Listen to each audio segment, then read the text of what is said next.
Hi there, I'm Seb Maley, and in this video we'll be taking a look at HMRC's business risk reviews, which form part of their compliance armoury and have started to heavily include the off-payroll or IR35 rules. HMRC originally introduced business risk reviews back in 2007 as a way of managing tax compliance on an ongoing basis amongst large businesses in the UK.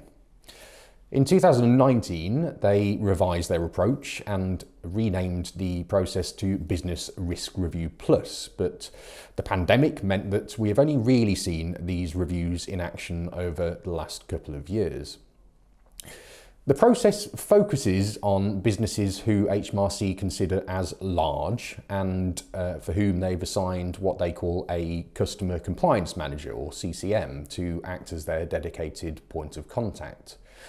In theory, this should apply to any business with a turnover of over £200 million, although HMRC may not have assigned a CCM to all companies who meet this criteria yet. The theory of the BRR is that HMRC will apply a risk rating to the business, which will then dictate the level of scrutiny it is subject to in the future. Businesses with a low risk rating will only be reviewed every 3 years as opposed to annually for those who have a higher risk rating, and HMRC state that they will effectively trust low risk companies to manage their own affairs. To give a rating, HMRC will cover various areas including the business's tax strategy, its internal governance and its general approach to tax compliance. Perhaps unsurprisingly, we've seen the off-payroll rules featuring heavily in the BRR process since the IR35 rules were reformed in 2021. In fact, virtually all of the open checks we have involving private sector companies stemmed from a business risk review. So it's clear that HMRC see the BRRs as a way of getting their foot in the door to open up detailed lines of inquiry around employment status and IR35.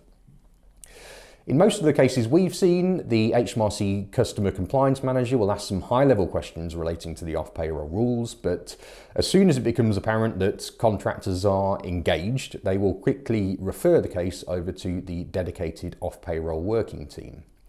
Last year, we submitted a Freedom of Information request to find out how many people HMRC had specifically in this team, and they responded that there were around 45 dedicated staff, although that didn't apparently represent the total number of people involved in IR35 or off-payroll matters.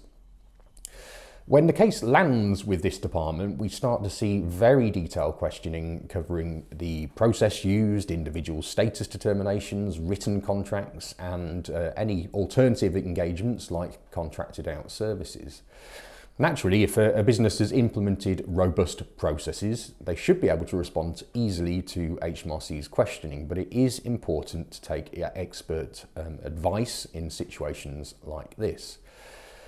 So it's important that businesses are well aware of the fact that a business risk review could lead to a far more complex inquiry, and that organisations ensure that they set their stall out early and take practical steps before HMRC come calling.